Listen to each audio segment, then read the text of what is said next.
Welcome to the Lowenstein Sandler podcast series. I'm Kevin Iredell, Chief Marketing Officer at Lowenstein Sandler. Before we begin, please take a moment to subscribe to our podcast series at lowenstein.com/podcast or find us on iTunes, Spotify, Pandora, Google Podcasts, and SoundCloud. Now let's take a listen. Welcome to the latest episode of Just Compensation. I'm one of your hosts today, Megan Monson, Counsel in Lowenstein Sandler's Employee Benefits and Executive Compensation Group. And I'm joined by my co-host. Hi, I'm Christine Osvald-Mruz. I'm a partner in the same group as Megan. And we're also very lucky today to be joined by a special guest speaker, Chandra. Hi, everyone. I'm Chandra Shih. I'm a partner here at Lowenstein Sandler in the tech group on what we lovingly call the deal team. Today, we're going to talk about what is a 409A valuation and why is it important? When a company grants stock options, a key question is how to set the exercise price.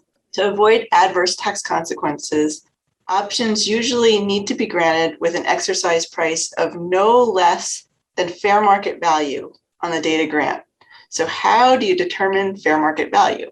That's going to be a question we're going to get into in more detail as we dive into the substantive discussion.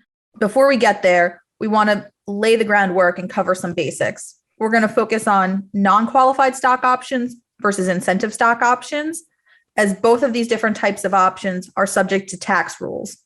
In particular, non-qualified stock options can be governed by rules regarding deferred compensation under Code Section 409A. The rules under Section 409A in general set parameters for determining the exercise price of stock options.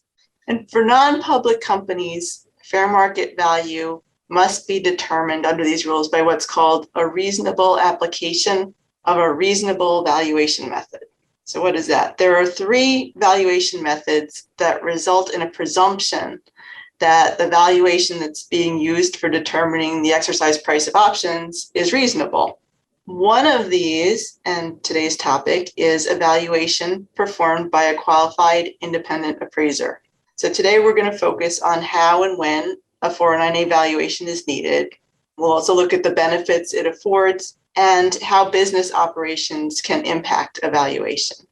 We've received questions about 409A valuations all of the time. So our goal today is to focus on the basics and some commonly asked questions.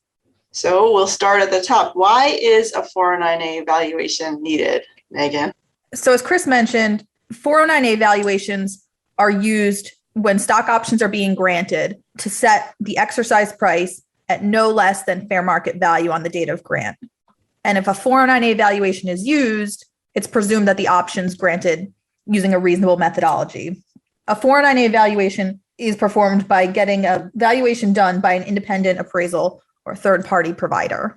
So what are the alternatives if you don't obtain a 409A valuation?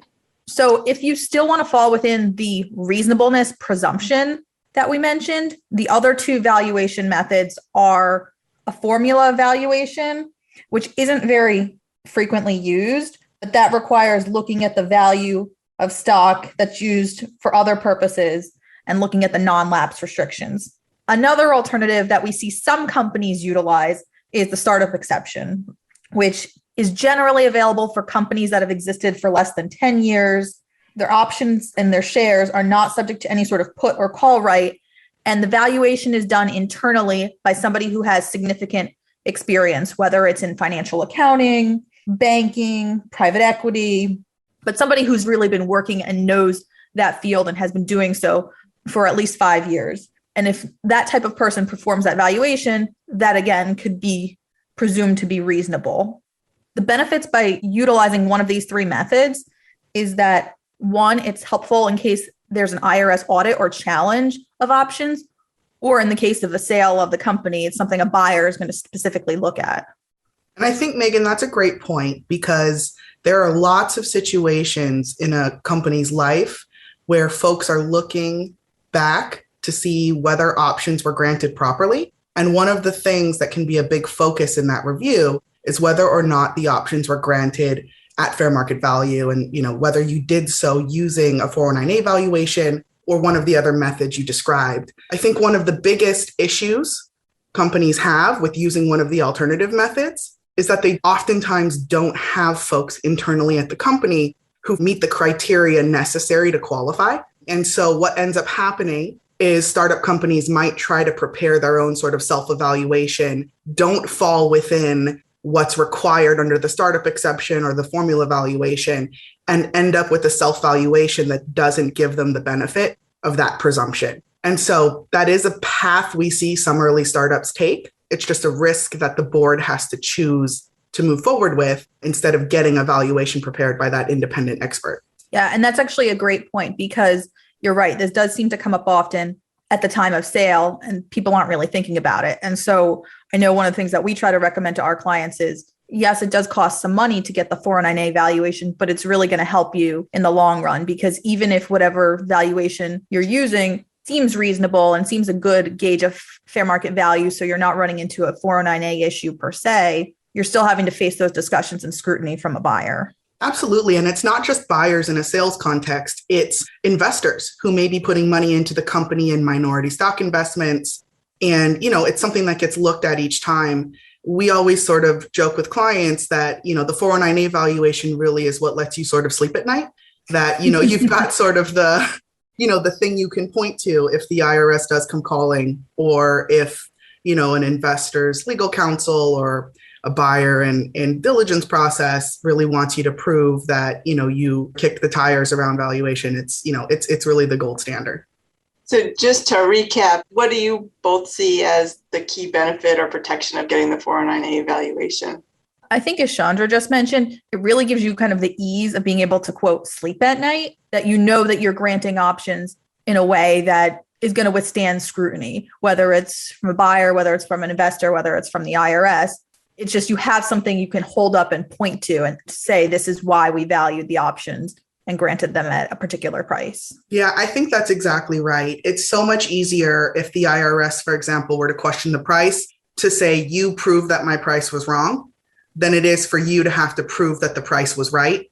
Because you have to remember this type of review isn't going to happen the day after you grant the option. It's typically months, years down the line. You may not even remember what was going on at the time. And so having this sort of written report that you can point back to that was prepared by an expert in the field is just so much peace of mind for you. And just for the broader context, Megan, you might want to address this one. What are the consequences if you have an exercise price that is below fair market value? So that's a great question. And that actually comes up often. So the first being, in general, you would have a 409A violation because by the rule of thumb, options are required to be granted under 409A at an exercise price no less than fair market value. So what that would mean is if you're violating 409A, the options are going to be subject to a 20% penalty tax, and the company would have to both report a 409A violation and withhold the additional excise tax on that. There is a way to get around that. And that is for non-qualified stock options, you can grant options at a discount, which means they're being granted at less than fair market value, but your plan would have to allow for that. And the options would have to be structured in a particular way to comply with the deferred comp rules. So it gets just much more complicated and not many companies utilize that. So we typically recommend against that. And if it's something that's not being thought of at the time the options are granted, you're most likely going to have an issue. I think the other thing that comes up a lot when you start to think about what the consequences are of pricing options at something less than fair market value, a lot of times we see companies say, well, why does it sort of matter to me? Isn't it a tax that impacts the employee and not me? I think at the end of the day, as Megan mentioned, there's withholding obligations that the company might be subject to. But you also have to remember that you'll have a pretty upset set of folks who were or are service providers of the company or employees that thought they were receiving this great benefit, this sweat equity in these stock options. And suddenly that benefit is costing them a lot of real money in penalties and fees. And so it is a real problem that I think companies need to pay attention to. And you have to remember that these folks who are receiving the stock options have literally zero say in what the strike price is. They're relying entirely on the company and its board to have gotten this right. And so that's really where the rub is, I think. Yeah, no, and that's a great point. And especially because in the startup context, a good portion of people's comp packages may be the options that they're being granted, right? And so getting something that has less value than they think and they're being hit with potentially an additional penalty tax, to me, that would disincentivize working for that company and just you lose faith in the company on a going forward basis. Oh, absolutely. And for all of these sort of non-public companies, you have to remember the stock is a liquid, right? So it's not like folks can sell their stock options to try to pay the penalty taxes they owe. They're literally out of pocket cash to cover this stuff. So it can be a huge deal. That's a really good context. Can we turn to the nitty gritty for a moment of how do you go about getting a 409A valuation if you're a company? The steps really are retaining or engaging a third-party independent appraiser. So, I mean, there's a couple, names that are used pretty frequently. A lot of our clients in the tech startup space use Carta just more generally to keep track of their cap table and other, related work. And Carta does also perform 409A valuations. So it's really just engaging any sort of provider who does that type of work. And I'll mention, should also be a reputable provider in that space. You don't want to look for the cheapest one around because, again, even if you're getting a 409A valuation, you may face scrutiny later from a buyer or investors if you're coming up with some no-name 409A provider and they're questioning the methodology or the prices used. Yeah, I think that's a great point. People tend to be hesitant to spend the money on a 409A valuation when in reality, the dollars you spend to obtain one may be peanuts compared to the consequences of having done it wrong or not obtained one at all. And so I always really think that's a short-sighted view. Although, of course, startups have to, be mindful of their resources and use them efficiently. And so, it is nice that folks have moved into the space where they are sort of collapsing the valuation with other services they're providing to add value. I think Megan mentioned Carta is a great example. There are others who do it as well. And I think it's making it much more affordable and efficient for particularly early stage startups to start obtaining these valuations sooner. I think one other thing, just in terms of talking about, how you obtain one, we should also talk briefly about timeline. People sometimes don't understand, how long it takes to have a valuation prepared. Is it something where I fill a form out overnight and I get it tomorrow? The answer is usually no. Should it take more than a month? Probably not, right? Usually a few weeks is sort of the sweet spot, but it depends on how good, the valuation provider is and how good you are at providing them with the information they need.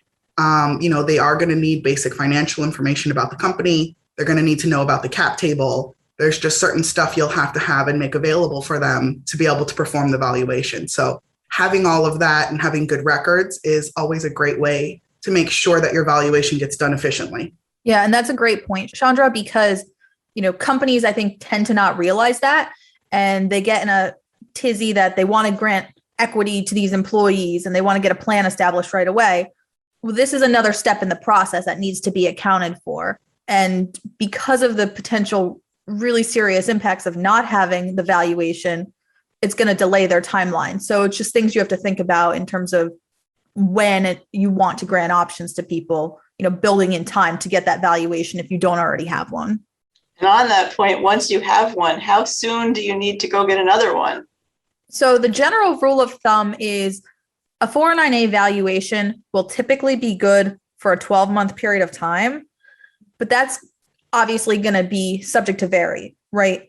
If there's any material event or anything that could materially impact the value of the company, those would be situations that would render the valuation no longer valid in less than 12 months. So if there's, a change of control of the company, financing round that significantly changes the price, a litigation that's largely impacted the value of the company, those are all types of things that would require you to get a valuation sooner.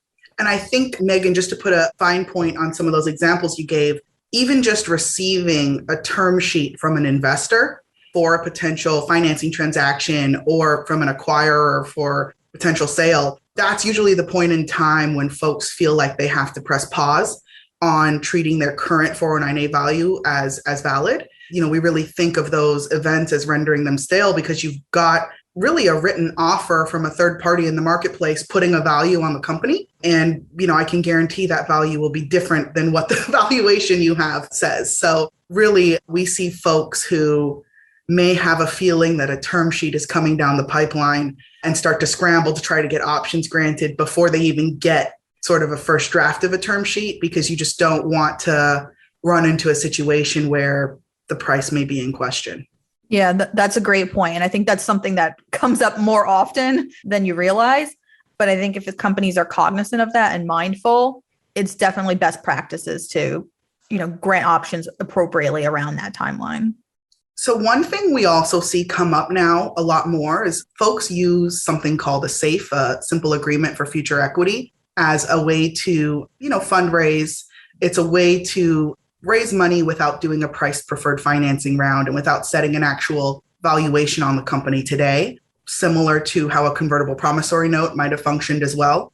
We see people feel like they're in a little bit of a gray area when safes or convertible securities of other types are used for financings. There's no black or white answer on whether that's a material event or not. I think certainly features of what the convertible security look like could help dictate that. Certainly the amount that you raise using that instrument could also have a significant impact. It's always one of those things where when in doubt, best practice is probably to go back and check with the valuation provider, see if you need a refresh. That's really the sort of safest way to deal with it. But it is something that does come up from time to time as a question. We've already largely covered this, but I just wanted to ask, is there anything else that would impact a 409A valuation besides like getting a term sheet or having a deal going on? What are some other things that each of you have seen that could impact the valuation? I've seen, like personally, when you've got a company who maybe has no revenue, has been kind of working to prove out something, and then all of a sudden gets a life-changing set of contracts, revenue just skyrockets, some kind of crazy performance metric is met, and they are just getting tons of money in the door. That is something material enough where it's worth going back and getting a refresh on valuation, and something that isn't necessarily, a financing round or something like that. And I wanted to add a fine point to what Chandra mentioned earlier about, granting options before a term sheet comes out. There's also the scenario where there's a term sheet or deal contemplated and people want to exercise their stock options. And it becomes a question of, okay, if they do, especially if there's non-qualified stock options, what's the fair market value for withholding purposes? So what we see a lot of companies do in that context is try to suspend option exercises for a period of time if there's a deal contemplated. And, one of the issues that they can run into in that context is if there's people who terminated and their post-termination exercise window could expire. And they also may not want to disclose facts about there being a pending deal to people. So it can be a delicate issue. On the post-termination exercise piece, there is the ability to extend that so the company can take action to do that. But it just becomes a little bit more difficult to navigate the nuances of those situations. So there are other things to be aware of. And then also, I think there's like in the guidelines under 409A, some of the examples they give is something that would require a new valuation might be if a company resolves material litigation or they get a new patent or something along those lines could also impact that as well. So to wrap up, are there other practical issues that you would say employers should be aware of in this area? Well, I was just going to say one thing, actually, kind of as a tie-in to the point you just made, Chris, but also I think to this question, which is just when we talk about options being granted and having to sort of make a determination on fair market value each time they're granted, it's really the board of the company that's tasked with making that determination. And even if you as a board do have a 409A valuation and you're within that sort of 12-month window, the board needs to be assessing each time whether or not they still think that valuation is reasonable to use, whether the methodologies used were reasonable, and whether or not there have been any of these types of material events that might impact the validity of the report. And so that's just something that, I think boards need to be really actively thinking about every time they're asked to grant options, and not just sort of, putting it on autopilot. Really look at it and think about it. And you as a company and you as a director really do need to be making that assessment each time. Yeah, just related to that, making sure that that's also being documented, whether it's in your minutes or your resolutions, because again, you're thinking about what's going to be looked at in the future, whether it's by an investor or a buyer. They're going to want to see that you've thought about it, and you're not going to remember that conversation you may have had a year to 5 years ago. So just making sure that you have proper documentation, both of approving the 409A valuation when it first comes, into your hands, but also then every time you're granting stock options, that again, the prices that those options are being granted is at the fair market value, and stating what you've considered and making that determination. And I think, in order to even have an effective option grant for corporate law purposes and also for tax purposes, you do have to have that formal board approval. And we talked a lot about the date of grant, right? It has to be the fair market value on the date of grant. Well, the date of grant is the date that the board actually formally approves the option. We sometimes get questions from clients about, oh, well, we promised this option to someone and we meant to grant it 6 months ago when the price was different, but we never got around to having a board meeting, or we never got around to actually doing a written consent. You can't go back in time and do that. It has to be this formal board action that gets taken in order to actually grant the option. And so you have to be granting it at whatever the fair market value is on that date of that board action. You can tie vesting back to whatever date you want, but the actual grant date and the actual fair market value or strike price has to be a present date and price. Great point. Agree. Okay, awesome. Well, that was really terrific. Chris and Chandra, thank you both so much. I think this conversation hopefully gave our listeners a strong baseline understanding of not only why a 409A valuation is important, but some of the nuanced issues that come up in that context and how to mitigate and work to avoid some of those issues. Thank you both again for joining, and for our listeners for tuning in. We hope that you'll join us for future episodes of Just Compensation.